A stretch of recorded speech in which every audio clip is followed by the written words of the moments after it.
Welcome back to the channel. If you are tuning in to this channel for the first time, you are highly welcome. This channel is dedicated to making economics simple and easy, especially for WAEC and NECO students. Please subscribe to this channel, like the video and turn on the notification bell so you don't miss any of our lessons. In today's economics lesson, we will be studying an important topic under production, which is division of labor. This topic is very important for your examinations, so make sure you pay close attention.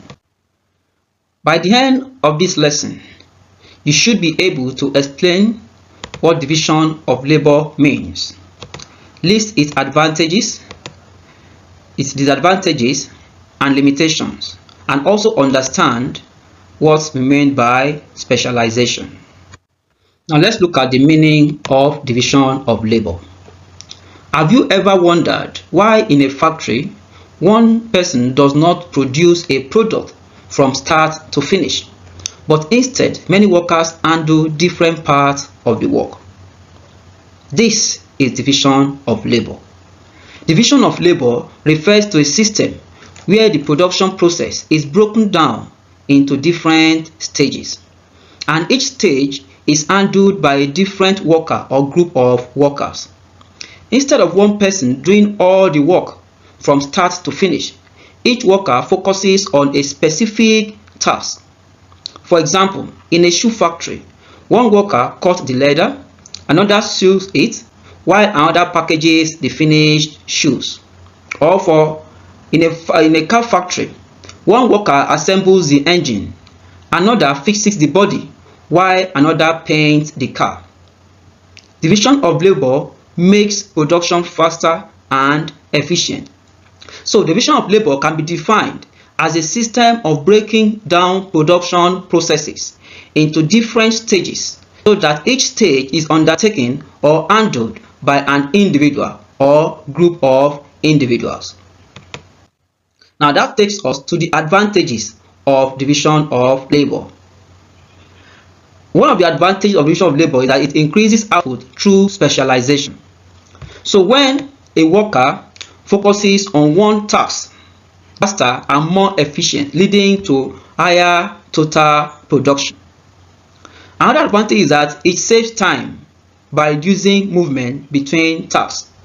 Workers do not waste time moving from one job to another or learning many tasks.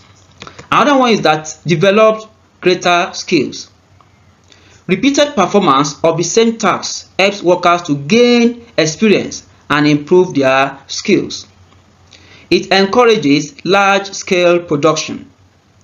Breaking work into stages allows many workers to work at the same time, increasing output.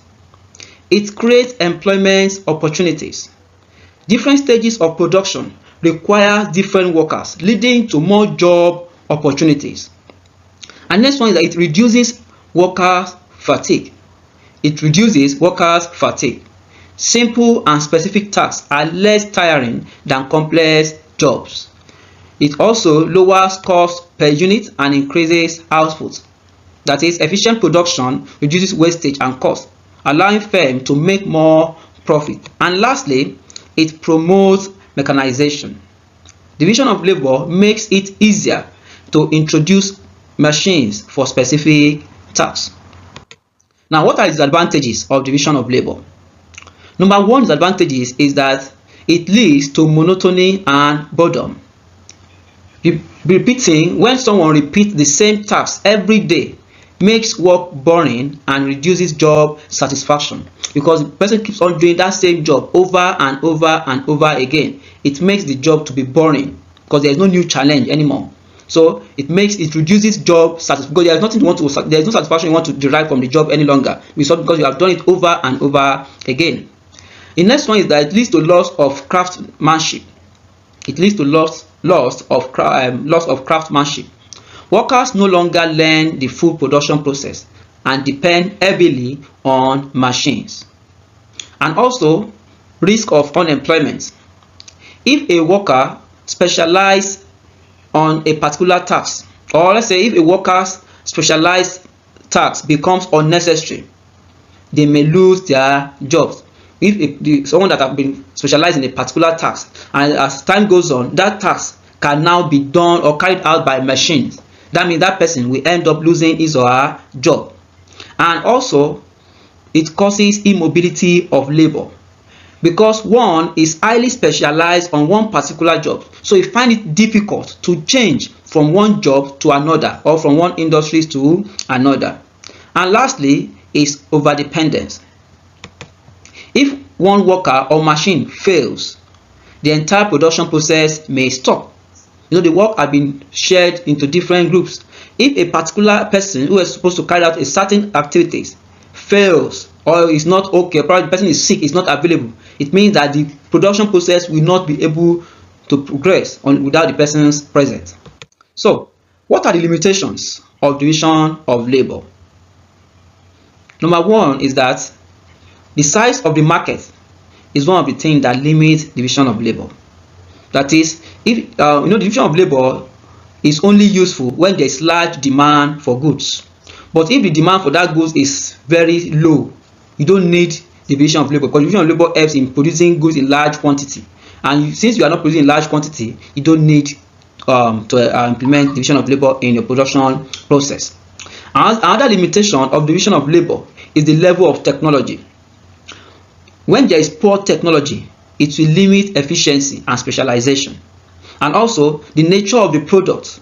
Some goods cannot be divided into stages, especially handcraft items. Not all production or all goods can be divided into different stages of production. Okay, so such is also a limitation to division of labor. And also availability of labor. Availability of labor. Division of labor requires enough workers to work with different skills. Division of labor requires enough workers to work with different skills. So if the skills are not available, it will limit that production process and thereby discouraging division of labor. And next one is the availability of capital. Specialization needs money to buy machines and hire workers, because you need more workers. Since you want to specialize, everybody will focus on one aspect. You need more workers to be able to cover all the stages of production. And if there is no money to employ more people, then division of labor cannot take place. And lastly, we are going to look at the goods produced according to specialization. There are some goods that are customly made. Such goods limit the use of division of labor. Now, we go to our next item, which is specialization. When we talk about specialization, we're referring to the situation where an individual, firms or regions concentrates on production or on producing a particular goods or services in which it has the greatest advantage. In simple terms, we can say that specialization means doing what you can do best. In a school, you see a teacher teaching economics, another teacher teaching government, another teacher teaching geography, another one teaching biology. So it simply means that each person that is assigned to take a particular subject is focusing on those areas that he knows is good at it. Okay, so like I said, specialization has to do with someone doing that thing that you can do best. So it occurs as a result of division of labor, where work is shared and each person focuses on a specific task. Specialization helps producers become more efficient. So when people focus on one task, they work faster, improve their skills, and reduce waste. It also helps firms to reduce costs and produce goods in large quantities. So, if you have to define specialization, you can define it as a concentration of production by an individual or firm or area on a particular activity or product where it has the greatest advantage. It arises from division of labor. Remember, when someone specializes in a particular area, because that person is an expert in that area, because he has been doing that particular thing over and over again. We take you back to the Nigerian settings in the olden days, where we're able to see that different regions specialize on the production of one or two agricultural products. Like in the north, they specialize in production of groundnuts. In the West, they specialize in the production of cocoa, and in the East, they specialize in production of palm oil. That is what we refer to as specialization. So, we have different ways, different types of specialization. This could be done based on different factors. Specialization could be done based on different factors. Number one, specialization by product. This occurs when a firm concentrates on producing one main product. One main product. Like give an example I cited earlier in the early 60s, where the northern part of Nigeria focused on the production of groundnut. So that is specialization by product. And also another example you can see is Dangote Cement. Dangote Cement specializes in producing cement. It does not produce any other product apart from cement. So that is example of specialization by product. Another one is specialization by process. This happens when different workers or firms handle different stages of production. For example, in a car factory, some workers assemble engines, others paint the car. So you can see that is still what they are trying to produce. They want to produce a car, but the process of that production is now divided into different sections, whereby each section or each individual specialized on a particular task. Some people their own is just to assemble the car. That's where they specialize. While some people, their own is to paint the car. Even while some people will be the one to probably market the car. So specialization by process has to do with dividing dividing a particular production process into different sections. Another example we have, or type of specialization, is specialization by sex. This occurs when certain jobs are done mainly by men or women based on culture, law, or physical strength. For example, heavy construction work is mostly done by men in many societies. So you can see in that aspect, women will not be employed to come and do such job, because it involves strength, physical strength. So in that area, people who are into that are specializing based on sex. And also in some society, laws also determine the nature of job that can be done by different group of people, probably by men or by women. And then lastly, we look at specialization by geographical or territorial boundaries. This occurs when regions, especially in producing goods suitable to their climate and resources.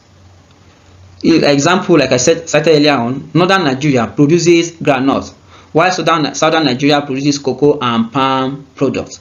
So here, each region specializes on a particular product that is suitable for their own environment. So, with this, we can see that we've been able to discuss the meaning of specialization. So before we conclude, let's quickly look at some of these questions. I want you to ask yourself these questions. What is the meaning of division of labor? Can you explain the meaning of division of labor?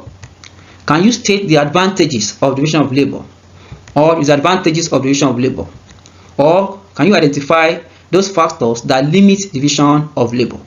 And lastly, can you explain specialization as it is related to division of labor? So, in our lessons for today, we have learned about division of labor, where production is broken into different stages and handled by different workers to improve efficiency.